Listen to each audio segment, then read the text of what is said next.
Assalamualaikum warahmatullahi wabarakatuh. Perkenalkan saya Gusal Tafiani Putri NIM 18167 dan teman saya Imratul Istiqomah. Kami dari kelompok 21 ingin mempresentasikan tentang gangguan seksualitas. Yang pertama ada definisi. Definisi difusi seksual adalah gangguan yang terjadi pada salah satu dari keseluruhan siklus respons seksual yang normal. Gangguan seksual ini sendiri itu gangguan seksual di mana klien itu mengalami kesulitan untuk berfungsi secara adekuat ketika melakukan hubungan seksual. Difusi seksual ini dapat berupa menurunnya libido, kegairahan, dorongan, atau ketertarikan seksual dan fungsi ereksi atau kesulitan untuk melakukan hubungan seksual. Klarifikasi itu menjadi ada 3. Yang pertama, disfungsi seksual. Disfungsi seksual ini ada 4 macam, yaitu gangguan hasrat seksual. Gangguan hasrat seksual itu adalah gangguan di mana akan kurangnya minat seksual karena adanya persisten atau berulang. Gangguan ini tuh biasanya terjadi karena beberapa faktor seperti gaya hidup, kayak seperti mengurus anak atau balita. Ada lagi dari faktor sosiokultural yang budaya yang tertutup terhadap seksual. Terus ada juga dari faktor usia klien, yang bertambahnya usia individu akan menurunnya hasrat seksualitas itu sendiri. Yang kedua ada gangguan rangsangan seksualitas. Gangguan rangsangan seksualitas ini adalah gangguan atau ketidakmampuan untuk mencapai dan mempertahankan respon fisiologis yang terkait dalam rangsangan seksualitas yang dibutuhkan untuk menyelesaikan aktivitas sosial. Yang ketiga ada gangguan orgasme. Gangguan ini tuh pada pria, gangguan itu melibatkan kesulitan mencapai orgasme setelah melakukan sesuatu ala normal dari hasrat dan rangsangan seksual. Bagi pria atau pola edukasi dini yaitu terjadi ketika edukasi yang terlalu cepat untuk yang disebabkan dari rangsangan yang minim. Dan sedangkan pada wanita yang kesulitan mencapai orgasme setelah adanya hasrat dan rangsangan sebuah seksualitas itu tingkatnya itu secara normal. Fase orgasme dalam siklus respons seksual dapat terdistribusi dengan cara tertentu. Yang keempat ada gangguan sakit atau nyeri seksual, yaitu gangguan itu di mana adanya rasa sakit atau nyeri yang berulang pada daerah genital, yang mana rasa sakit ini tidak memungkinkan untuk melanjutkan hubungan seksualitas itu sendiri. Dari gangguan yang kedua itu ada gangguan identifikasi jenis kelamin. Gangguan seksual ini termasuk gangguan kelompok diagnosis F60 dan F69. Gangguan ini tuh gangguan kepribadian dan perilaku masa dewasa seperti transseksualisme. Yang ketiga ada gangguan preferensi seksual. Di sini tuh gangguan preferensi seksual adalah gangguan arah tujuan seksual. Arah tujuan bukan lagi merupakan partner dari jenis kelamin yang lain, seperti hubungan heteroseksual yang umumnya itu dianggap biasa. Pada gangguan ini itu cara utama untuk mendapatkan rangsangan dan kepuasan seksual itu adalah dengan cara objek lain atau dengan cara lain untuk umumnya dianggap biasa. Selanjutnya ada etiologi. Dari etiologi ini ada beberapa faktor. Yang pertama ada faktor biologis. Faktor biologis ini itu sejumlah kondisi-kondisi fisik yang medis memberikan kontribusi terhadap disfungsi seksual. Maksudnya itu penyakit-penyakit neurologis dan kondisi-kondisi lain yang mempengaruhi sistem saraf seperti diabetes, penyakit ginjal, dan secara langsung itu mempengaruhi fungsi seksual dan mengurangi sensitivitas di daerah genital. Dan mereka itu mampu menyebabkan lazim bagi disfungsi ereksi pada laki-laki. Yang selanjutnya ada faktor psikologis. Faktor psikologis ini kemungkinan untuk melakukan hubungan seksual individu itu disfungsi sosial cenderung membuat perkiraan yang terburuk dan menganggap situasinya relatif negatif dan kurang menyenangkan. Mereka ini menghindari sejauh mungkin agar dirinya tidak menyadari bahwa stimulus seksual itu karena tidak sadar beberapa jauh mereka terangsang. Terus selanjutnya ada faktor sosial budaya. Yang di sini tuh dimaksud adalah sebagian individu itu stimulus seksual menjadi terisolasi dengan afek negatif secara kanak-kanak dan menemukan dan selain itu menunjukkan sikap yang lebih negatif terhadap masturbasi, memiliki rasa bersalah terhadap seksual itu sendiri dan lebih yang besar dan lebih mempercayai mitos-mitos tentang seksualitas. Yang terakhir ada interaksi antara faktor psikologis dan fisik. Di sini tuh sikap-sikap yang ditularkan secara sosial tentang seks dapat berinteraksi dan dengan masalah hubungan interpersonal dan predisposisi untuk mengembangkan performance anxiety yang mengakibatkan terjadi disfungsi seksual. Disfungsi seksual ini tuh berasal dari faktor biologis yang seperti penyakit atau efek alkohol, obat-obatan lain. Terus ada lagi faktor psikologis, itu seperti penyakit atau kecemasan, performa, konflik atau yang dipecahkan atau kurangnya kompetisi seksualitas. Dan ada lagi faktor sosial kultural, itu seperti pembelajaran budaya yang membatasi secara seksualitas. Dan selanjutnya itu ada tanda dan gejala. Tanda gejala, berikut beberapa tanda gejala wanita yang memiliki gangguan seks, yaitu yang pertama mengalami penurunnya orgasme, yang kedua mengonsumsi obatan antidepresan. Di sini tuh seseorang yang mengalami gangguan seksual itu seringkali banyak mengonsumsi obat-obatan depresan, padahal wanita tersebut tidak mengetahui bahwa hal tersebut itu merupakan hasrat seksualitasnya sendiri. Yang ketiga mengalami penurunan gairah.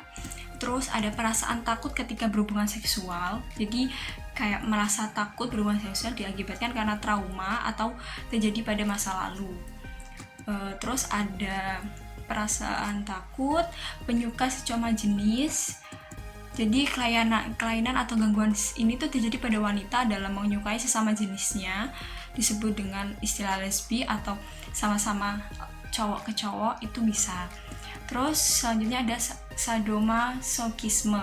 Di sini itu adalah salah satu penyimpangan atau gangguan seksual di mana baru bisa memiliki hubungan seksnya setelah dia menyakiti pasangannya. Hal ini tuh terjadi karena adanya deseksualitas yang timbul karena melihat pasangannya terlalu kesakitan. Gangguan ini tuh tidak terjadi pada wanita saja, namun beberapa pria juga seringkali mengalami gangguan tersebut. Terus ada makokisme. Makokisme ini adalah sebuah gangguan atau di mana seksual itu jika merupakan seseorang itu bisa menikmati hubungan seksual tersendiri setelah disiksa oleh pasangannya. Hal ini tuh berkaitan dengan kelainan sadomasochisme. Jadi hampir sama, sangat berkaitan, dan tanda-tandanya itu biasanya memang memiliki kecenderungan yang selalu ingin dikasari oleh pasangannya, khususnya sedang berhubungan seksualitas. Terus ada fetis, itu kelainan atau gangguan fetisme yang merupakan salah satu gangguan juga di mana kelainan seks sebenarnya itu menyimpang. Seseorang yang mengalami gangguan itu biasanya ingin melakukan hubungan seks dengan benda mati, seperti itu. Ada lagi dengan tidak bisa orgasme. Terus ada genotopia dan vastorisme. Jadi di sini tuh merupakan sebuah kelainan yang terjadi terhadap diri sendiri sejak masih kecil. Jadi gangguan itu tuh berkaitan dengan hormonnya hingga termasuk kategori penyakit yang mudah disebutkan. Dan salah satu pencetus munculnya gangguan itu karena trauma gangguan seksual remaja pada hal-hal yang berkaitan dengan kejadian menimpa orang tersebut. Selanjutnya ada penata laksanaan. Jadi di sini ada penata laksanaan, ada farmakologi dan ada non farmakologi. Di farmakologi itu sendiri itu adanya pengobatan secara estrogen. Estrogen itu dapat mengontrol dorongan-dorongan seks yang tadinya itu tidak dikontrol menjadi lebih terkontrol. Dengan memotong tingkat steroid seks, hasrat seksnya itu berkurang sehingga pasien dapat mencapai kemampuan mengontrol fetis dan secara masuk akal memproses pemikirannya tanpa terganggu rangsangan seksual itu sendiri. Terus ada pengobatan neuroleptik. Di sini ada penotisen, terus ada enatate. Jadi penotisen ini memperkecil dorongan seksual dan mengurangi kecemasan yang diberikan secara peroral. Dan velupanisme NST ini adalah penarat modifikasi yang dapat mengurangi dorongan seksual lebih dari 2/3 kasus dan efeknya lebih cepat. Ada juga dengan pengobatan tranquilizer. Di sini itu berguna untuk mengurangi gejala-gejala kecemasan, rasa takut, perlu diberikan secara hati-hati karena dalam dosis besar itu dapat menghambat fungsi seksual secara menyeluruh. Dan ada juga terapi non farmakologis. Terapi non farmakologis ini ada terapi kognitif. Terapi ini tuh berupaya mengubah perilaku pasien tanpa perlu menganalisis bagaimana dan menyebabkan timbulnya fatisme itu sendiri. Hal ini tuh didasari pada gagasan faktor fatisme itu merupakan hal yang kondisinya itu dan penamaan yang kesan. Terapi ini tuh tidak mampu mengubah prevensi seks pasien, namun hanya bisa menekan akibat perilaku yang tak diinginkan. Satu terapi ini tuh dilakukan dalam pemburukan kondisi afektif di mana pasien itu dikonfirmasi dengan fetisnya dan secepat simulasi rangsangan seksnya dipaparkan pada stimulus yang tidak menyenangkan, dan stimulus afektif ini merupakan dipakai adalah foto-foto yang menggambarkan hal ini tidak menyenangkan seperti menyakiti alat kelamin. Dan variasi terapi ini adalah membantu membentuk kondisi afektif di mana pasien itu sengaja melakukan gas abdominal seperti kentut dan sebagai stimulus efektif. Yang kedua ada terapi psikoanalisis, yaitu di mana terapi ini tuh berupaya untuk menempatkan pengalaman trauma yang di bawah sadar menyebabkan awal timbulnya fatisme. Baik, saya Imratul Istiqomah, NIM 18175, akan melanjutkan penjelasan dari teman saya. Di sini saya akan menjelaskan terkait asuhan keperawatan. Yang pertama, identitas klien dengan nama Tuan X, jenis kelamin laki-laki, umur 40 tahun, bangsa Indonesia, agama Islam, pendidikan SMP, alamat Gapurana, tanggal masuk 20 Mei 2020 di ruang Melati. Selanjutnya, pengkajian keperawatan. Faktor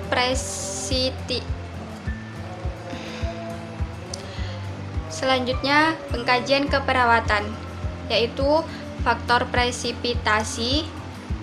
Sejak ditinggal meninggal oleh istrinya, klien Tuan X merasa sangat terpukul. Sejak ditinggal istrinya sampai Tuan X sering mengkonsumsi obat antidepresan dan sama sekali tidak tertarik untuk menikah lagi. Selanjutnya, faktor predisposisi. Klien mengatakan sejak ditinggal istri pertamanya, ia tidak berminat untuk melakukan hubungan seksual dengan istri barunya, bahkan Tuan X sama sekali tidak merasa bergairah pada istri barunya. Selanjutnya, pemeriksaan fisik. Tanda-tanda vital: tekanan darah 120/80 mmHg, nadinya 80 kali per menit, suhu 36,5 derajat Celcius. Selanjutnya, psikososial. Di sini psikososial ada dua macam. Yang pertama, konsep diri. Konsep diri dibagi menjadi beberapa. Yang pertama itu citra tubuh. Pasien mengatakan menyukai dan bersyukur memiliki tubuh yang Tuhan berikan kepadanya. Terus yang kedua, identitas diri. Pasien dapat menyebutkan identitas dirinya seperti nama, alamat, agama, dan pendidikan. Terus yang ketiga, ideal diri. Pasien mengatakan ingin segera pulang dan berkumpul dengan keluarga. Yang terakhir yaitu harga diri. Pasien mengatakan merasa tidak percaya diri dengan keadaan tubuhnya yang sudah tidak muda lagi. Selanjutnya ada hubungan sosial. Hubungan sosial ini dibagi menjadi beberapa bagian, yaitu yang pertama, orang yang berarti. Pasien mengatakan keluarga adalah orang terdekatnya, serta anak yang sangat ia sayangi. Terus yang kedua, peran serta dalam masyarakat. Sebelum dirawat, pasien selalu bergaul dengan teman kerjanya dan lingkungan di sekitar rumahnya. Terus yang ketiga, yaitu spiritual. Pasien mengatakan rajin sholat 5 waktu dan sering ikut pengajian di kampungnya. Selanjutnya, status mental. Ada beberapa status mental. Yang pertama, penampilan. Penampilan dari cara berpakaian rapi dan sopan, postur tubuh sedang, rambut hitam dan pendek, ekspresi wajah sedih saat bercerita, cara berjalan cukup baik. Terus yang kedua, pembicaraan. Pasien berbicara dengan intonasi yang jelas serta sesuai atau nyambung. Terus yang ketiga, aktivitas motorik. Pasien tampak mau melakukan aktivitas sehari-hari secara mandiri. Terus yang terakhir itu ada interaksi selama wawancara. Pasien mampu menjawab semua pertanyaan yang diajukan dengan kontak mata yang sesuai atau baik. Selanjutnya, kemampuan aktivitas sehari-hari seperti makan. Pasien mau makan 3 kali sehari dengan 1 porsi habis dan dapat makan sendiri. BAB atau BAK, kalau di rumah pasien BAB 1 hari sekali. Selama di RS, pasien BAB 1 kali sehari dan dapat dilakukan di toilet, serta BAK 2-3 kali sehari dan dapat dilakukan di kamar mandi. Yang ketiga, mandi. Pasien mengatakan mandi 2 kali sehari dan dapat melakukan sendiri di kamar mandi dengan memakai sabun dan handukan. Gosok gigi 2 kali sehari dapat dilakukan di kamar mandi. Terus yang keempat, berpakaian. Pasien mampu menggunakan baju sendiri dan ganti pakaian 1 kali dalam 1 atau 2 hari sekali. Terus yang kelima, istirahat dan tidur. Pasien mengatakan tidur sekitar jam setengah 9 atau 20-30 WIB dan kadang terbangun di tengah malam. Selanjutnya, aktivitas luar rumah. Pasien mengatakan sibuk mengurus bisnisnya di kantor. Selanjutnya yaitu mekanisme coping. Yang pertama, fantasi digunakan untuk mengingatkan kepuasan seksual. Kedua, denial digunakan untuk tidak mengakui adanya konflik atau ketidakpuasan seksual. Yang ketiga, rasionalisasi digunakan untuk memperoleh pembenaran atau penerimaan tentang motif, perilaku, perasaan, dan dorongan. Yang keempat, menarik diri dilakukan untuk mengatasi perasaan lemah, ambivalensi terhadap hubungan intim yang belum terselesaikan secara tuntas. Selanjutnya, masalah psikososial dan lingkungan. Pasien mengatakan masih sering teringat dengan istrinya yang sudah meninggal. Pasien juga mengatakan tidak ada masalah dengan lingkungan dan suka berbicara dengan orang lain. Baik, di sini kami mengangkat diagnosa keperawatan dengan 3 diagnosa. Yang pertama, disfungsi seksual berhubungan dengan menurunnya hasrat, ditandai dengan tidak bergairah. Yang kedua, harga diri rendah, ditandai dengan tidak percaya diri. Yang ketiga, perubahan pola seksual berhubungan dengan pilihan seksual yang berbeda, ditandai dengan penyesuaian diri terhadap seksual terhambat. Di sini kami fokus dengan 1 diagnosa keperawatan, yaitu dengan diagnosa perubahan pola seksualitas berhubungan dengan pilihan seksual yang berbeda, ditandai dengan penyesuaian diri terhadap seksual terlambat. Dengan tujuan umum, klien akan mengatakan aspek-aspek seksual yang ingin diubahnya. Terus yang kedua, klien dan pasangannya akan saling berkomunikasi tentang cara-cara di mana masing-masing meyakini hubungan seksual mereka dapat diperbaiki. Terus selanjutnya tujuan khusus, yaitu pasien akan memperlihatkan kepuasan dengan pola seksualitasnya sendiri. Pasien dan pasangannya akan memberikan kepuasan saat berhubungan dengan pasangannya. Sehingga didapat kriteria hasil, klien akan mengatakan aspek-aspek seksualitas yang ingin diubah. Terus klien dan pasangannya akan saling berkomunikasi tentang cara-cara di mana masing-masing meyakini hubungan seksual mereka dapat diperbaiki. Selanjutnya intervensi, yaitu kaji riwayat seksual, perhatikan ekspresi area ketidakpuasan klien terhadap pola seksual, Selanjutnya, kaji area-area stres dalam kehidupan klien dan periksa hubungan dengan pasangan seksualnya. Terus yang terakhir, catat faktor-faktor budaya, sosial, etnik, dan religius yang mungkin menambah konflik yang berkenan dengan praktik seksual yang berbeda. Selanjutnya, implementasi. Hari Sabtu tanggal 30 Mei 2020 dengan diagnosa nomor 1 dengan implementasi 1. Membina hubungan saling percaya, 2. Menjelaskan tentang kesehatan seksual, 3. Menjelaskan follow up ke PKM, tanda kambuh dan rujukan. Yang keempat, menganjurkan keluarga membantu pasien sesuai jadwal dan memberi pasien pujian.